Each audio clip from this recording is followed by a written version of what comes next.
आणि ठाकरे सेनेला महाराष्ट्रात पाकिस्तानचा अजेंडा चालवायचा आहे. माय नेम इज खान या चित्रपटाला विरोध करणारी शिवसेना आज काश्मीर फाईल केरला स्टोरी दाखवण्यास विरोध करत आहे.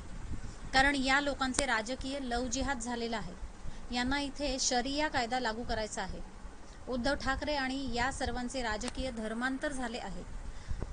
2019ला यांना मुख्यमंत्री पदाची खुर्ची देताना यांच्या सुंथा करून टाकल्या आहेत. धर्मांतर करून टाकलं आहे असा घणाघाती आरोप भाजपचे नेते आणि आमदार नितेश राणे यांनी केला आहे. यावेळी नितेश राणे नेमकं काय म्हणाले ते पाहूया. एक मिनिट बघा आता काय ओके ओके एसी आता लावली का राहुजी? ओके ना हे बाबा चला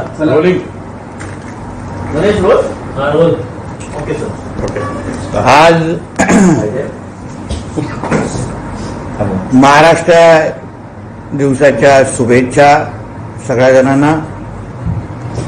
त्याचबरोबर आज कामगार दिवसाचे पण महाराष्ट्राच्या असंख्य माझ्या कामगार बंधू भगिनींना मनापासून शुभेच्छा. आणि विशेषतः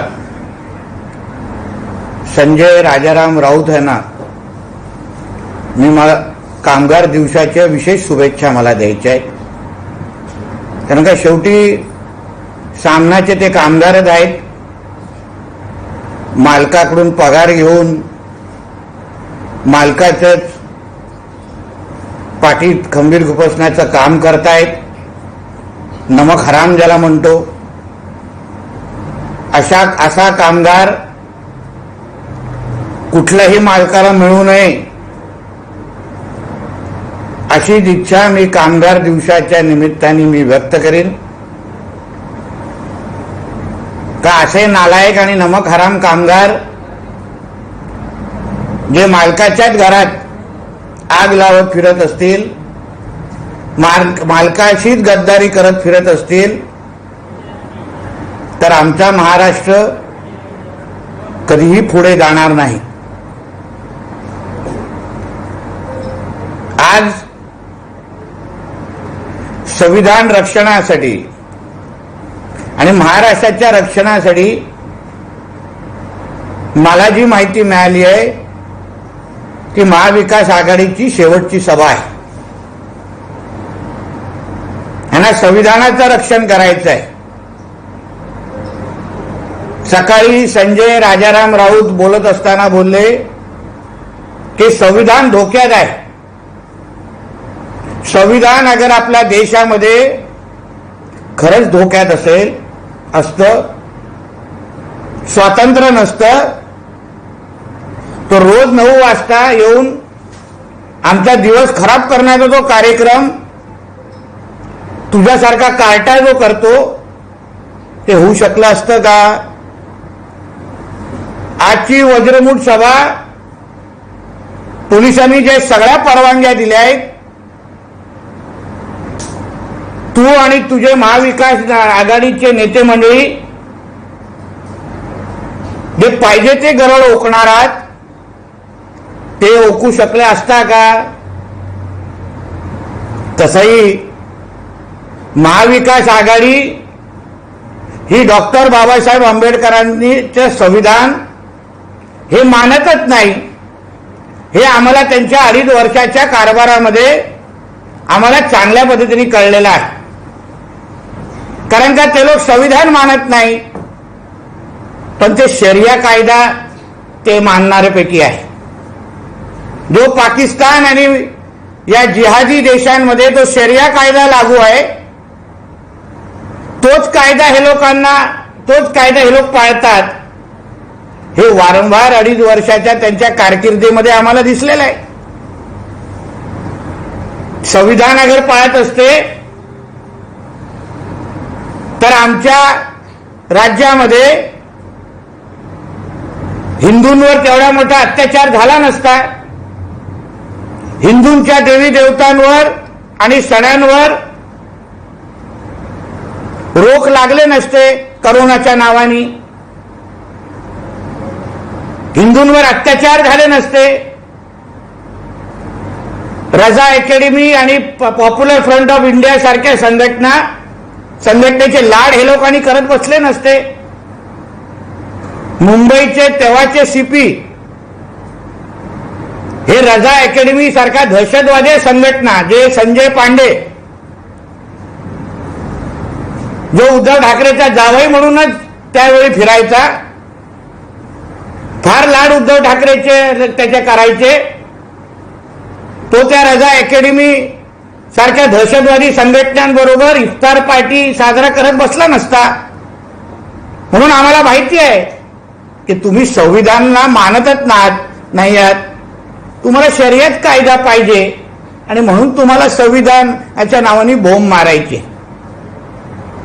आता काल संध्याकाळी संजय राऊताच्या ट्विटर अकाउंटवर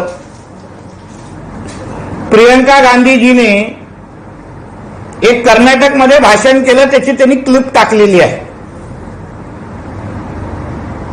आता ज्यांना आमच्या पंतप्रधान साहेबांचं भाषणच कळलं नाही, तेवढे राजकीय उंचीच नाही, बौद्धिक पात्रताच नाही, तेच अशा पद्धतीची भाषणं त्या भाषणाचं उत्तर देऊ शकतात आणि त्याला संजय राऊत सारखे कार्टे हे त्यांच्या ट्विटर अकाउंटवर टाकू शकतात. माननीय पंतप्रधान साहेबांनी जी यादी जाहीर केली, जे जे त्यांच्यावर टीका करतायत, जे जे त्यांना शिव्या घालतायत, ती काँग्रेस जनांची यादी होती, देशाच्या सामान्य लोकांची नव्हती. जे जे काँग्रेसवाले आहेत, जे जे त्यांचे विरोधक आहेत, जे त्यांना सातत्याने त्यांच्यावर टीका करतात, खालच्या पातळीची टीका करतात, त्या खरगे सारखे कोण साप म्हणणार, कोण मौत का सौदागर म्हणणार, त्या काँग्रेस जनांची त्यांनी यादी जाहीर केलेली होती. आणि त्याच्या इंटरप्रिटेशन प्रियंका गांधीजींनी काही वेगळाच केला आणि ते भाषण हा आपल्या ट्विटर अकाउंटवर टाकतोय संजय राजाराम राऊत.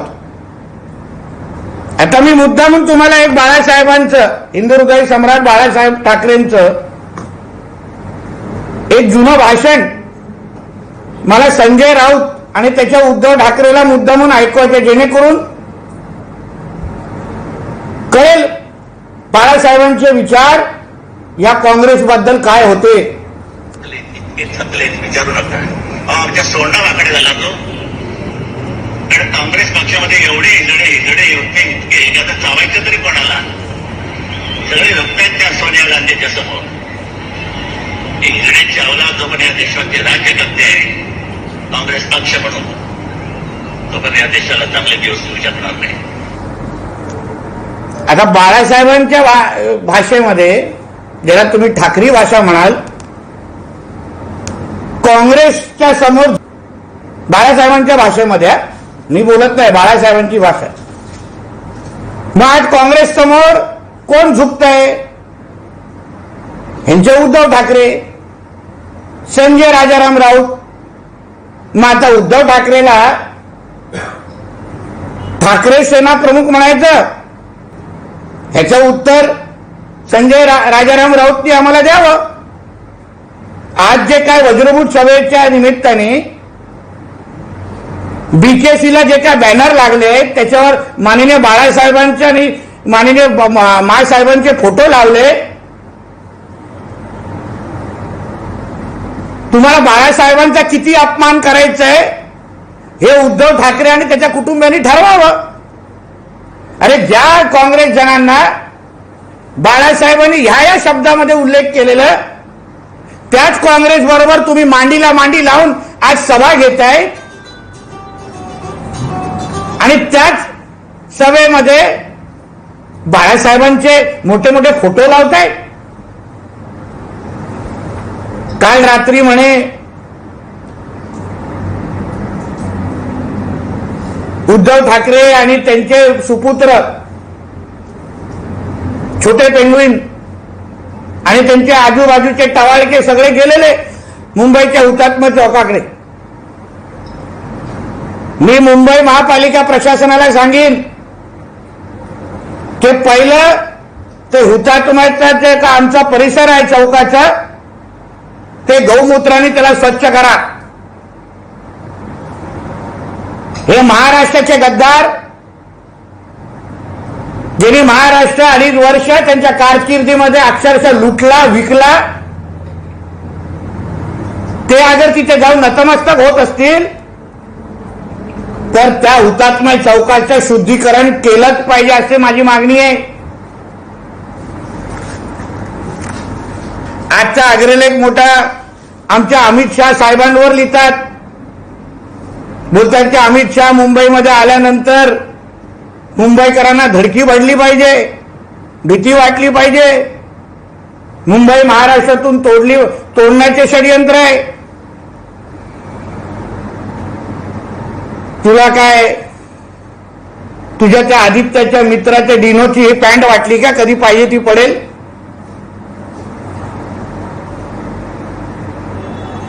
आणि आता मोठं तुम्हाला शहा या आडनावशी फार एलर्जी वाटते. आमच्या गुजराती बंधू भगिनींच्या बद्दल तुम्हाला फार द्वेष वाटतोय. मग उद्धव ठाकरे, त्यांचा कुटुंब, त्यांची मातोश्री आतापर्यंत नेमकं कोण चालवत आहे? माझ्या गुजराती बंधूंचा तुम्हाला समाजाचा तुम्हाला पैसा चालतो, पण शाह नावाच्या आडनावाचं तुम्हाला एलर्जी आहे. तुझा जो मालक जो बाहेरगावी जातो, लंडनला, साऊथ आफ्रिकेला, अमेरिकेला, जे काय बाहेरगावी फिरतो, ते पैसे नेमकं कोणाचे असतात? फ्लाईटचे तिकीट पासून हॉटेलचे तिकीट, हॉटेलचा खर्च, तिकडचा शॉपिंगचा खर्च. मी चॅलेंज देतो, 1 पण रुपया अगर उद्धव ठाकरेच्या खिशातून गेला असेल तर मी पाहिजे ते करीन. सगळ्याचा सगळा खर्च मुंबईचे काही बिल्डर आणि उद्योजक यांच्याबरोबर असतात लंडन आणि बाहेरगावी. ह्यांचा राहण्याचा खर्च, ह्यांचा तिकीटचा खर्च, ह्यांचा शॉपिंगचा खर्च, हे अनुभवाने मी सांगतोय. काही वेळी मी स्वतः तिथे असायचो, तेव्हा तुम्हाला गुजराती बंधू म्हणजे तेव्हा गुजराती समाज चालतो, तेव्हा तुम्हाला त्यांच्यावर आक्षेप नाही की हे मुंबईतून महाराष्ट्र तोडणार आहे. जो मुंबईमध्ये वरळीमध्ये जो एट्रिया नावाचा मॉल आहे, एट्रियाचं फुल फॉर्म काय हो? जरा विचारा, जरा उद्धव ठाकरेला विचार. एट्रिया मध्ये ए कोण आहे, टी कोण आहे, आर कोण आहे, हे जरा विचारा जरा, मग कळेल. मग तो जो काय तुमचा पार्टनर आहे तो काय पाकिस्तानवरून आलाय? तो गुजराती नाही? तेव्हा तुम्हाला वाटत नाही का मुंबई महाराष्ट्रातून तोडणार आहे? हे जे काय घाणेरडं राजकारण हे वर्षानुवर्ष जे सुरू आहे, एका बाजूला मुंबई महापालिकेचे आणि सगळी कामं गुजराती माणसांच्या समाजाच्या लोकांकडून करून घ्यायची, त्यांच्या पैशावर आपलं आयुष्य उभं करायचं, गाड्या फिरवायच्या, बाहेरगावीचे दौरे करायचे. नेपेंची रोड मध्ये जे तुमच्या सगळे जे सामान जे विकत घेतलं जातं घरी, त्याचा मालक कोण आहे? म्हणून हे जे काय घाणेरडे द्वेष नुसतं फक्त तुमच्या राजकारणासाठी तुम्ही जे पसरवता ते बंद करा. आम्ही चालायला देणार नाही. सगळी चिरफाड आणि सत्य त्या लोकांना सांगू, खरं त्या लोकांना सांगू. मला आश्चर्य वाटतं, एवढे पत्रकार परिषदेनंतर जो सकाळी आमचे पत्रकार मित्र त्यांच्या घरी जातात, एक पण विचारत नाही की नितेश राणे जी काय माहिती देत आहे ती खरी आहे की खोटी आहे. कोणी माझं नाव घेतल्यावर हा लगेच चिडतो. संजय राजाराम राऊत फडफड होतो त्याची. चिडला म्हणजे समजलं की सत्य आहे. मानसशास्त्रामध्ये सत्य जेव्हा पचवायला होत नाही तेव्हा माणूस चिडचिडा होतो आणि माझा प्रश्न विचारला हा चिडतो. ए गपरे असं म्हणतात. पण हिंमत असेल तर मी जे काल तेजस आणि आदित्यबद्दल बोललो, जे अन्यतीची खरी परिस्थिती मुख्यमंत्री पदासंदर्भात सांगितली, त्याचं उत्तर द्या. सांगा नितेश राणे खोटं बोलतोय, नितेश राणेवर आबरू नुकसानीचा दावा करणार आहे, सांगा. बघून द्या मला पण सत्य कसं मग बाहेर येतं. मग यांना पाकिस्तानचा अजेंडा इथे चालवायचा आहे, शरिया कायदा इथे लागू करायचा आहे. म्हणूनच हे लोकांना काश्मीर फाईल सारखे चित्रपट नको, म्हणूनच हे लोकांना केरला स्टोरी सारखा चित्रपट नको. या उद्धव ठाकरेला आणि या संजय राजाराम राऊतला माहिती आहे का, काही वर्षा अगोदर याच शिवसेनेने, बाळासाहेबांच्या नेतृत्वाखाली शिवसेनेने माय नेम इज खानचा विरोध केलेला चित्रपटाचा, आठवतो तुम्हाला? मग तेव्हा माय नेम इज खानचा विरोध करायचे आणि आता तुम्हाला काश्मीर फाईल चालत नाही, द केरला स्टोरी चालत नाही. म्हणजे मी वारंवार जे सांगतोय ते उद्धव ठाकरे आणि या सगळ्यांचा धर्मांतर झालेला आहे, लव जिहाद झालेला आहे, राजकीय लव जिहाद झालाय. त्याचा परिणाम आहे ते. 19ला नुसतं मुख्यमंत्री करून घेतला नाही, सुनता केली आणि ह्याचा लव जिहाद करून टाकलाय, धर्मांतर करून टाकलाय. म्हणूनच पाकिस्तानची आणि जिहादींची भाषा हे उद्धव ठाकरे आणि ही सगळी टोळी करतायत. आणि शेवटचा विषय, काल आमच्या बोलतात की खारघरच्या याच्यावर यांचं सदोष मनुष्यवधचा गुन्हा दाखल केला पाहिजे. मग मला विचारायचं आहे, जे माननीय राजसाहेबांनी पण उल्लेख केला, करोनाच्या काळामध्ये जे काही सरकारच्या चुकींमुळे, तेव्हा मुख्यमंत्री उद्धव ठाकरे होते, सरकारच्या चुकीमुळे जे असंख्य महाराष्ट्राच्या लोकांचे जीव गेला, कोणाला हॉस्पिटल भेटलं नाही, कोणाला बेड भेटलं नाही, कोणाला औषधं भेटली नाहीत, कोणाला ऑक्सिजन टँक भेटले नाहीत. ऑक्सिजन टँकचा अशा लोकांना कॉन्ट्रॅक्ट दिलेला जो बिल्डर होता, रॉक्सवेल काहीतरी बिल्डरचं नाव होतं, ज्याचा ऑक्सिजनचे काही थान पत्ता नाही, त्यांनी कधी काम केलं नव्हतं. फक्त नाईट लाईफ गँगचा तो हिस्सेदार होता, ह्यांच्याबरोबर 7:30च्या नंतर त्या डिनोच्या घरी बसायचा, म्हणून त्याला कॉन्ट्रॅक्ट दिला गेला. मग ती जे काही बळी घेतली गेली, माझ्या माहिती अनुसार हे लोकांनी मुद्दामून करोनाचे आकडे वाढवायचे, मोठे करायचे, जेणेकरून जास्त पैसा खर्च करायला मिळेल. कारण का मुख्यमंत्री काळ आला आणि लगेच करोना लागला. आता पैसा आणि भ्रष्टाचार करायचा कसा, वसुली करायची कशी? म्हणून करोनाच्या नावाने हे लोकांनी जे घाणेरडे धंदे केले, कॉन्ट्रॅक्ट टेंडर न काढता यांनी जे काही पैसे कमवले, ज्याच्याबद्दल विस्तृत आमच्या आमदार अमित साटमजीने त्याच्याबद्दल पुस्तक काढलं आहे, विधिमंडळामध्ये माहिती दिली आहे. मग त्यावर उद्धव ठाकरे आणि त्यांच्या ह्या सगळ्या लोकांवर कधी तो गुन्हा का दाखल केला नाही सदोष मनुष्यबळाचा? त्यांच्या चुकांमुळे हे लोक मेलेली होती करोनाच्या नावाने. मग का टाकला नाही? आतापर्यंत का टाकला? तर आतापर्यंत का थांबले? उद्धव ठाकरेचा कारभार अगर चांगला असता, नियोजन चांगलं असतं, तर हे लोक मेली नसती करोनाच्या काळात. म्हणून पहिला तुमच्या मालकाच्या संदर्भात बोला आणि मग खारघर बिगरचे उल्लेख करा. मी सांगेन संजय राजाराम राऊतला, तो महाभारताचा उल्लेख करतोस, तू महाभारत मधला जो शकुनी मामा होता हा संजय राऊत आहे. उद्धव ठाकरेंनी आणि त्याच्या कुटुंबियांनी ओळखावं. तुमच्या घर तोडायला निघालेला आहे. मी परत सांगतोय. काल पण माझ्या एका सामनाच्या ऑफिसमध्ये काम करणाऱ्या एका पत्रकारांनी फोन केला, आम्ही नाव सांगणार नाही मुद्दामून. त्यांनी सांगितलं की नितेशजी तुम्ही जे बोलताय त्यावर तो आतमधून खुश झालेला आहे, त्याचा फार जवळचा माणूस आहे तो, पण त्यालाही काही निमित्ताने बाजूला केलाय.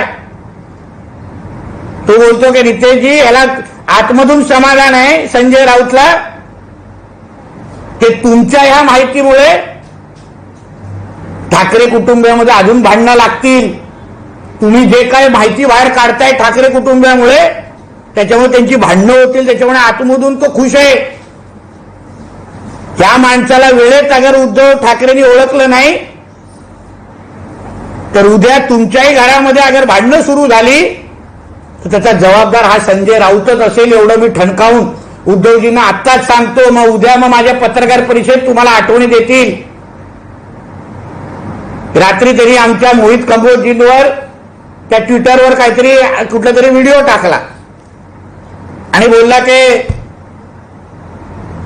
महाराष्ट्राचे गृहमंत्री आमचे फडणवीस साहेब ह्यांना किती बॅगा पोचवले जातात, ह्यांना किती खोके दिले जातात, ह्याचे हप्ते त्यांना जातात का. रात्रीचे काही नाईट लाईफचे व्हिडिओ पाठवलेले आहेत.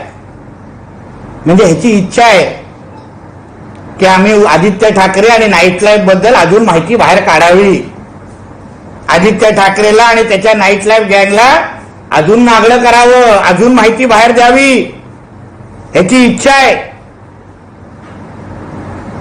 म्हणून थोडी एक छोटीशी माहिती देतो जेणेकरून सगळ्यांना कळेल माझा काय अर्थ आहे आणि ऐकणाऱ्या लोकांना जास्त कळेल की ही जी काय नाईट लाईफ बद्दल तू काल व्हिडिओ टाकला आमच्या मोहित कंबोज बद्दल, मग जुहू मध्ये अक्षय कुमार जिथे राहतो, अक्षय कुमार जिथे राहतो जुहू मध्ये, त्याच्या बाजूच्या बिल्डिंग मध्ये कोणाच्या नाईट लाईफच्या पार्ट्या व्हायच्या, कुठले IPS आणि IAS अधिकारी तिथे रात्री 8च्या नंतर यायचे, कुठल्या मंत्र्याच्या कॉन्वॉय तिथे थांबायचा, तो कोण कनाल नावाचा जो तुझ्या युवा सेनेचा प्रमुख आहे तो कोणाकोणाला येऊन तिथे कोणाकोणाला घेऊन यायचा, ह्याची थोडी नाईट लाईफची माहिती जरा बाहेर द्या ना. नाहीतर आम्ही व्हिडिओ दाखवतो, आम्ही दाखवतो की कशी वसुली आणि काय काय तिथे कार्यक्रम व्हायचे पोलिसांबरोबर. म्हणून ही सगळी माहिती मुद्दामून या निमित्ताने मला बाहेर द्यायची आहे. शेवटचं एवढंच सांगेन की 1-2 दिवसामध्ये मी महाराष्ट्राच्या आमचे सुधीर भाऊ सांस्कृतिक कार्यमंत्र्यांना मी भेटणार आहे आणि त्यांना विनंती करणार आहे की महाराष्ट्र सरकारने Kerala files the Kerala story हा चित्रपट जो येणाऱ्या काही दिवसात रिलीज होतोय त्याला पहिल्या दिवसापासून करमुक्त करावं, टॅक्स फ्री करावं. हिंदू बहिणींचा मुलींचा जी सत्य परिस्थिती, लव जिहादच्या निमित्ताने काय सुरू आहे, कसं त्यांच्यावर अन्याय होतोय, हे सत्य परिस्थिती सांगणारा चित्रपट हा केरला स्टोरी म्हणून जो येतोय त्या चित्रपटाला पहिल्या दिवसापासून टॅक्स फ्री करावं अशी मागणी आम्ही लवकरच महाराष्ट्र सरकारकडे करणार आहोत. आणि केरला स्टोरी जशी बाहेर येते तशीच लवकरच the Disha Salian files he OTT प्लॅटफॉर्मवर बाहेर येणार आहे. मग तेव्हा बघू कि डाल में कितना काला था या पूरी डाल ही काली थी, हे येणाऱ्या दिवसामध्ये कळेल. धन्यवाद.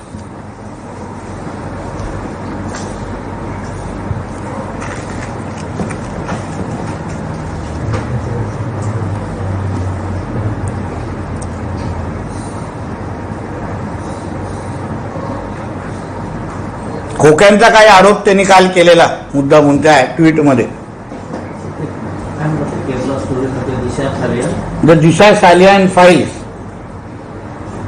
OTT प्लॅटफॉर्मवर खोक्यांचा पण उल्लेख मला वाटतं केलेला आहे. मला एक फक्त महाराष्ट्राला विचारायचं हो, काही दिवसा अगोदर मला काही शुभचिंतकांनी काही लोकांची साऊंड क्लिप ऐकवली, कॉल रेकॉर्डिंग ऐकवली. कुठल्या तरी एका मोठ्या नेत्याचं, महाराष्ट्राच्या फार मोठ्या नेत्याच्या बॉडीगार्डचं नाव राजपूत आहे. राजपूत तो कुठेतरी खोके पोचवत होता अशी माहिती तो साऊंड रेकॉर्डिंग वर देतोय, कॉल रेकॉर्डिंग वर. आता संजय राऊतची इच्छा असेल तर ती कॉल रेकॉर्डिंग पण मी महाराष्ट्र समोर आणीन आणि त्या नेत्याचं पण नाव जाहीर करेन. म्हणजे नेमकं राजपूत नावाचा बॉडीगार्ड कोणाचा आहे, कोणावर 24 तास असतो आणि खोक्याची डिलिंग कशी करतो याची माहिती थोडी संजय राऊतांनी घ्यावी आणि मग खोक्यांच्या संदर्भात बोलावं. म्हणून जेवढं खोके खोके खोके तू आणि तुझ्या तो पेंग्विन करेल तेवढे मग 13 साऊंड रेकॉर्ड म्हणजे कॉल रेकॉर्डिंग आमच्याकडे आहेत 13. सगळे हळूहळू टप्प्याटप्प्याने बाहेर काढू. सरळ सोपं आहे. धन्यवाद.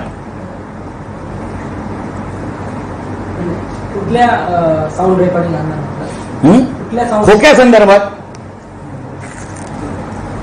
मोठ्या खोक्याची आरोप करतो ना, खोके सरकार दाखवतो खोक्यामध्ये काय आहे नेमकं. तर अधिक बातम्या आणि अपडेटसाठी पाहत रहा सिंधुदुर्ग 24 तास. सिंधुदुर्ग 24 तासला सबस्क्राईब करा आणि बेल आयकॉनवर क्लिक करा. सिंधुदुर्ग 24 तास सदैव तुमच्या सोबत.